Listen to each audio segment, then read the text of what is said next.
You get these two legendaries for free, and if you're not building Gillian and Alphanarsy the right way, you're missing out on some major wins. Here's what the top clears get right that a lot of players miss.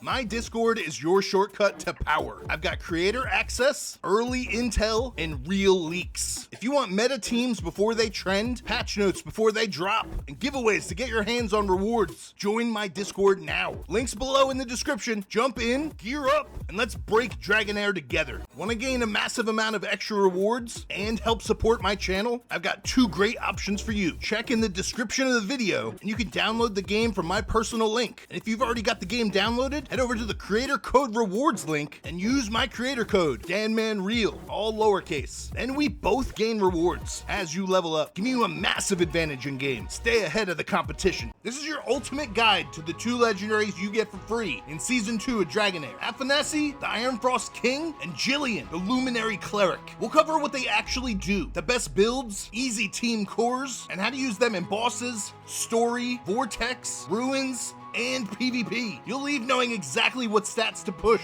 which artifacts to chase, and how to slot them into meta comps without wasting resources. Mastering them early pays off fast. Here's the big picture for why these two matter. They're free and strong. Free legendaries are rare, and getting two of them that cover healing, shielding, and frontline safety lets you stabilize almost any roster. They scale big time into the late game. Gillian's burst healing and dispel, and Alphanarsy's team-wide shielding and damage reduction stack well with season 2's harder encounters and longer fights. They're flexible. You can literally use them everywhere without having to rebuild from scratch. So let's start off with Gillian.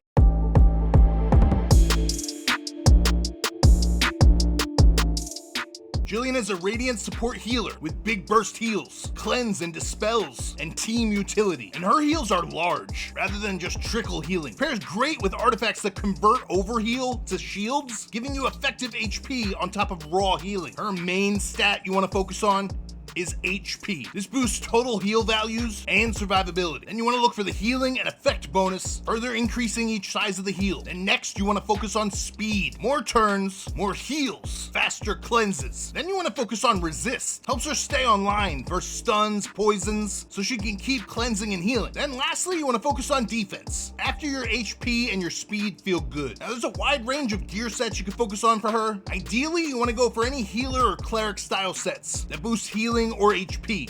These are safe picks. Additionally, speed sets work great so that the turn orders work in your favor. For artifacts, you want to go for this Gatekeeper staff. This is huge, her best in-slot artifact. But additionally, the Mirror of the Living works pretty well too. Now for her talents, you want to focus on speed and healing. That's what she needs. Max out her skills as fast as you can. You'll see an insane increase in your heals, and this is going to allow you to get those heals out faster. Your team is not going to die. She works fine playing on auto, but ideally, you want to save her heals for moments that matter. Don't spam. Let your HPs drop into the danger zone, and then boom, you can flip the fights. Time your cleanses before damage window. If a boss ramps the dots, cleanse right before the spike. If you pair her with other shielders, you're looking at shields plus big heals, and that equals overheal shields and a major safety loop. Now here's easy teams that work. Your front line's gonna be any tank or bruiser like Alphanarsy, and Gillian's gonna go in the back. Then you're gonna want to look for another support, something that gives a turn meter or attack buff, or shields or a defense buff. Veloci is pretty great. She throws in shields, so just throw her in the back line next to Gillian. And then lastly, you just throw two big DPS out there, and your team is good to go. This is clean,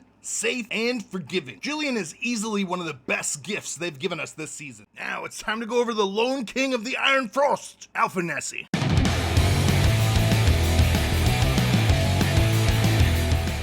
Alphanarsy is the ice element, frontline tank, and support. He pumps team-wide shields and damage reduction, and he scales harder the longer he stays alive. His kit stacks mitigation and shields across the whole squad. He thrives in long fights, which really fits Season 2's tougher content. Now going over his stats, the main stat you want is HP. Directly scales his shielding and his time to die. After that, you want to focus straight defense. This flattens incoming damage. Then you want to focus on speed speed, earlier shields, and more cycles in rough encounters. And then lastly, you want to look for resistance. It's useful versus CC heavy bosses. For his gear sets, just straight HP defense, heavy sets for pure tanking. Again, speed mixes to guarantee the first shield before any enemy openers also is very viable. Now for his artifact, Team Shield pairs perfectly with his kit. I highly recommend the Giant Turtle Offspring Shell. This artifact is beast, granting everyone a 15% max shield that lasts for 15 seconds at the start of battle, and it gives a huge chunk of HP and defense. Broken artifact. And then for his talents, you want those HP and defense nodes. He's a pure tank. Get everything that's full tank. Now, his skills aren't a major priority because leveling up his skills give damage, so I would not recommend leveling up his skills. Save those scrolls for someone else. Now, as far as positioning, he is the tank.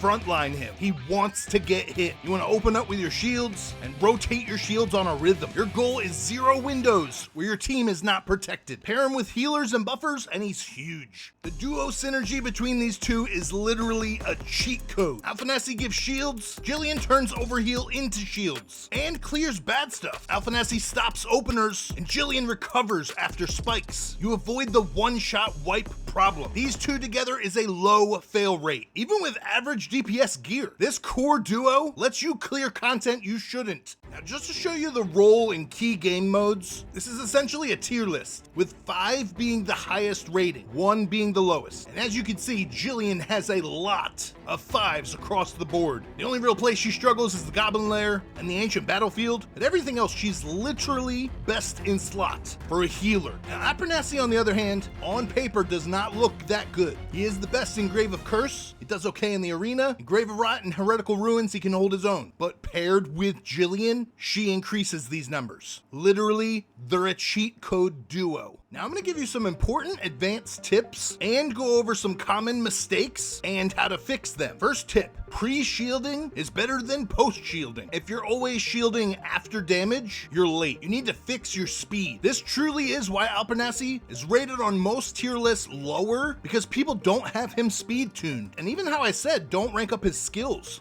Those skills do give speed at max levels, which is very, very costly investment. My next major tip is cleanse time matters. If a boss reapplies a debuff every 10 seconds, you need to cleanse at 9, not at 1. You don't want to just waste a cleanse. They really need to be fine-tuned in time. My next major tip is don't mirror stack resist. 1 high resist support is good in most PvE content. Use the rest of your budget for speed and HP. Those should be your main focus. My next tip, overheal is value. You need to focus on getting overheal on your team. With a shield on overheal effect, like on your artifact, it makes it so that your overpowered heals coming from Gillian aren't wasted. It amplifies her heals so much. It's literally free HP. Once you get shield on overheal on her, you're gonna see an insane difference in your gameplay. My last major tip is how you go about your DPS. If your main DPS is single target, bring defense shred and turn meter control. If it's AoE, bring attack buffers and strip. Gillian and Alphanarsy fit both of these roles. Now let's go over some common mistakes. My team still dies through shields. What you need to do is add speed so that your first shield lands before your enemy openers. Additionally, you need to add HP. And then lastly, check to see if your Gillian